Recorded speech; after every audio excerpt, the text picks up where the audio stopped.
Selamat pagi, Pak Satria. Saya Agus Winarno, mahasiswa program studi ilmu hukum Universitas Muhammadiyah, angkatan tahun 2009. Perkenankan, di kesempatan kali ini saya akan sedikit menjelaskan tentang paper saya tentang sengketa wilayah laut di Cina Selatan.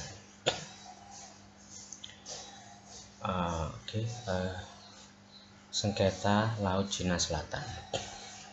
Sengketa ini merupakan sengketa terpanas di abad ini ya, di mana sebagian besar negara-negara maju seperti Tiongkok, Amerika Serikat, dan juga beberapa anggota ASEAN yang lain terlibat secara tak langsung. Adapun 3 hal yang melatar belakangi mengapa negara-negara yang terlibat ini mempunyai kepentingan atau saling berkepentingan di dalam merebutkan wilayah atau kawasan laut dan daratan 2 gugusan di Kepulauan Paracel dan Spratly di Laut Cina Selatan.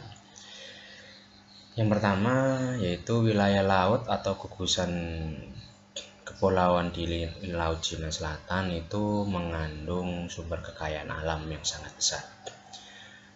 Di sana ada kandungan minyak dan gas bumi serta juga kekayaan laut yang lain seperti ikan dan semacamnya.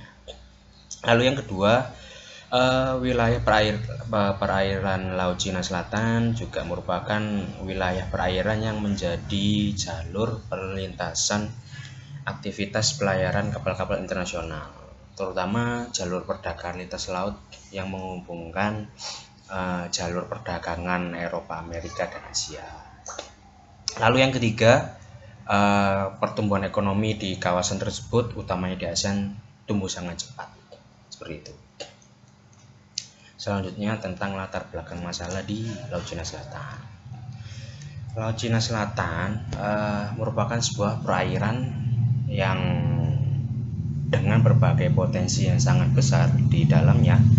Itu terkandung minyak bumi, gas alam, dan juga kekayaan laut yang lain. Dan peranan Laut Cina Selatan sangat penting untuk jalur distribusi perdagangan internasional. Contohnya distribusi minyak bumi, gas, dan juga pelayaran internasional seperti itu. Lanjut untuk pembahasannya, di kawasan Laut Cina Selatan itu merupakan kawasan yang memiliki nilai-nilai ekonomis, nilai-nilai politis, dan juga nilai-nilai yang strategis. Lalu sehingga menjadikan kawasan ini itu mengandung potensi konflik sekaligus potensi kerjasama. Dalam artian kawasan Laut Cina Selatan ini punya kandungan minyak gas dan bumi yang ada di dalamnya, terus juga peranannya yang sangat penting untuk jalur perdagangan internasional, menjadikan Laut Cina Selatan ini adalah sebagai objek perdebatan regional, kawasan regional untuk selama bertahun-tahun. Lalu ada penemuan minyak dan gas bumi pertama di kepulauan ini itu pada tahun 1968. Merujuk pada data The Geology and Mineral Resources Ministry of People's Republic of China, ini memperkirakan bahwa kandungan minyak yang terdapat di Kepulauan Spratly ini sekitar 17,7 miliar ton. Nah, dengan fakta tersebut, kawasan ini mendapatkan Kepulauan Spratly sebagai cadangan minyak bumi terbesar keempat di dunia gitu. Lalu dengan latar belakang tersebut yang memiliki potensi yang sangat besar, jadinya tidak berlebihan juga kawasan ini menjadi objek perebutan untuk para negara-negara seperti negara-negara di ASEAN, negara di Asia, Tiongkok, Jepang, Korsel, dan sebagainya.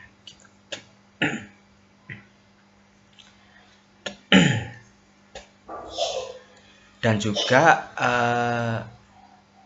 dengan background tersebut, kawasan ini juga pada akhirnya memiliki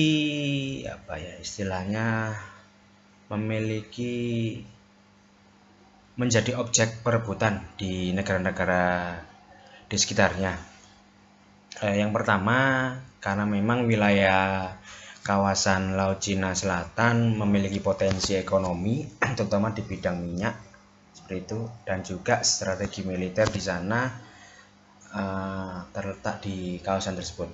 Lalu yang kedua, negara-negara yang bersengketa di daerah sana juga membutuhkan sumber daya tersebut, yaitu minyak, untuk kelangsungan industri maupun kelangsungan ekonomi di nasionalnya mereka masing-masing. Seperti itu. Lalu sengketa di sana juga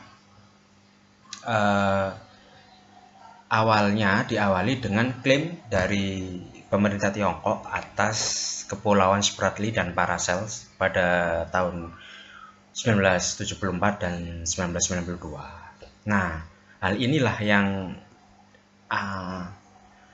memicu pertama kali China atau pemerintah Tiongkok pada saat itu mengeluarkan peta yang memasukkan kepulauan tersebut, Spratly Paracels tersebut, ke peta dunia. Dan juga pada tahun yang sama, pemerintah Tiongkok mempertahankan keberadaan pasukan militernya di kepulauan tersebut. Seperti itu. Nah, hal inilah yang membuat negara-negara di sekitarnya, yang terutama yang bersinggungan langsung dengan perbatasan di Laut Cina Selatan itu bereaksi, merespon lah istilahnya. Ya contohnya negara seperti Jepang, Korsel seperti itu. Lalu juga negara-negara ya ASEAN di sekitarnya. Seperti itu. Nah, sejak klaim pemerintah Tiongkok pada tahun 1974 tersebut, Tiongkok menganggap Laut Cina Selatan ini sebagai wilayah kedaulatan lautnya. Seperti itu. Dan juga pada tahun tersebut, pemerintah Tiongkok juga menginvasi Kepulauan Paracel tersebut.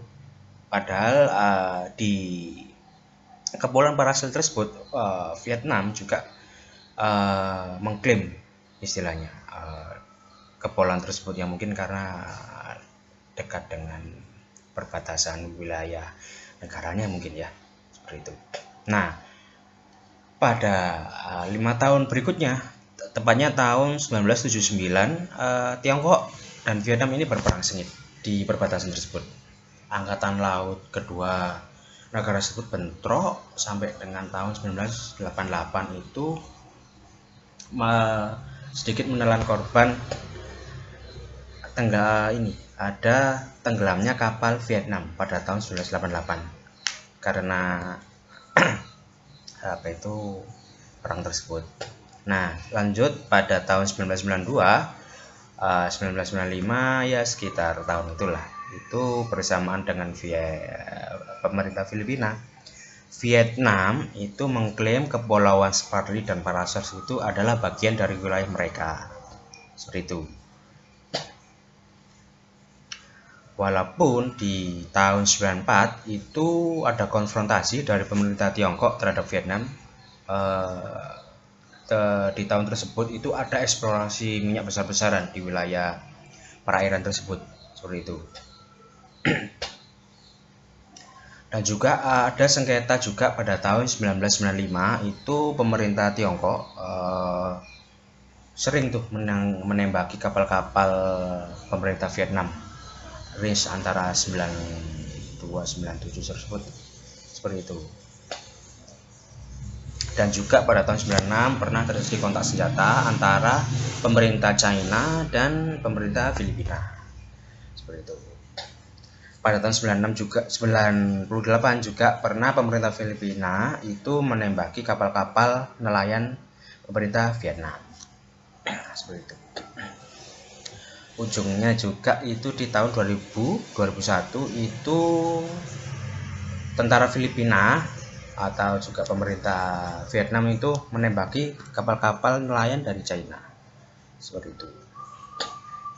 Jadi istilahnya negara-negara yang berbatasan tersebut, ya contohnya Tiongkok, Filipina, Vietnam itu saling bentrok, saling bergejolak di kawasan tersebut.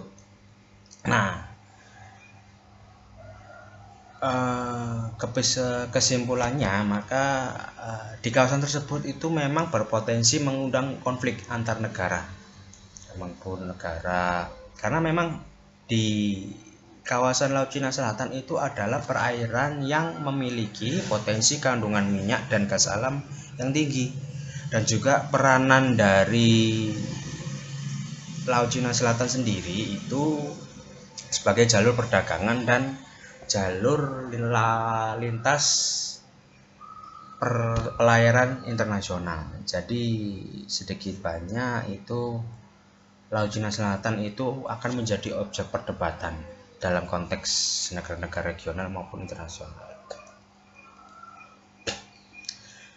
Selain hal tersebut yang saya jelaskan sebelumnya, itu selain sengketa-sengketa yang terjadi antara pemerintah Vietnam, Tiongkok maupun Filipina, juga adanya campur tangan pihak Amerika Serikat di wilayah tersebut, karena Amerika Serikat merasa perairan Laut Cina Selatan itu adalah jalur perairan internasional, jalur lalu lintas dagang internasional, sehingga perlu sangat dijaga untuk kestabilan keamanannya seperti itu. Nah, dengan banyaknya keterlibatan negara-negara dalam sengketa laut ini, maka sebetulnya diperlukan adanya penerapan sistem hukum yang mengatur atau yang berdasarkan pada suatu konvensi ataupun kayak semacam traktat atau perjanjian internasional yang memang harus diakui untuk keberadaan ininya, sistem hukumnya seperti itu. Nah, singkatnya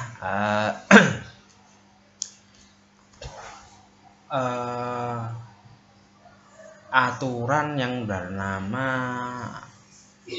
UNCLOS 3 1982 itu akan menjadi salah satu alternatif untuk menyelesaikan sengketa Laut Cina Selatan.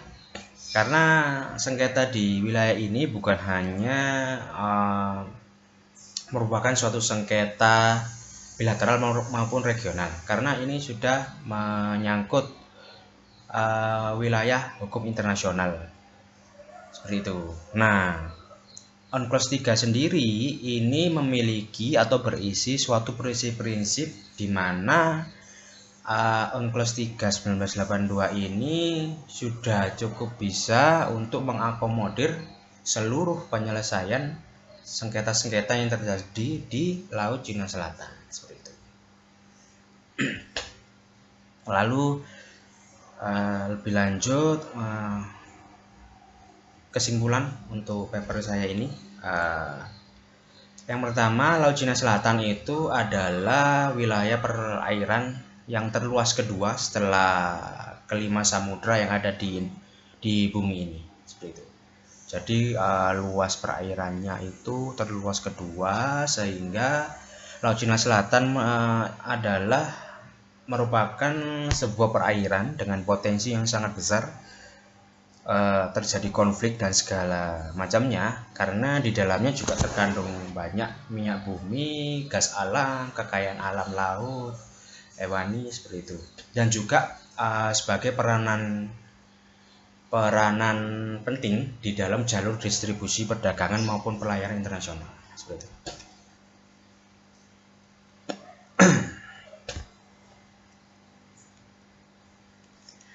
Nah, karena hal tersebut, Laut Cina Selatan menjadikannya sebagai objek perdebatan regional selama bertahun-tahun. Karena memang Laut Cina Selatan merupakan sebuah perairan dengan potensi kekayaan alam yang sangat banyak dan juga merupakan memiliki suatu peranan penting di dalam jalur pelayaran internasional, maka diperlukan adanya suatu hukum yang mengatur laut sebagai objek yang diatur, dan juga dengan mempertimbangkan seluruh aspek kehidupan dan kepentingan di seluruh negara, terutamanya di negara-negara yang terlibat langsung di perbatasan Laut Cina Selatan dan juga yang memiliki akses maupun kepentingan di jalur pelayarannya di kawasan Laut Cina Selatan. Seperti itu. Maka UNCLOS 1982 inilah yang merupakan sebuah konvensi internasional yang bisa menjadi salah satu alternatif dalam menyelesaikan sengketa di Laut Cina Selatan, seperti itu.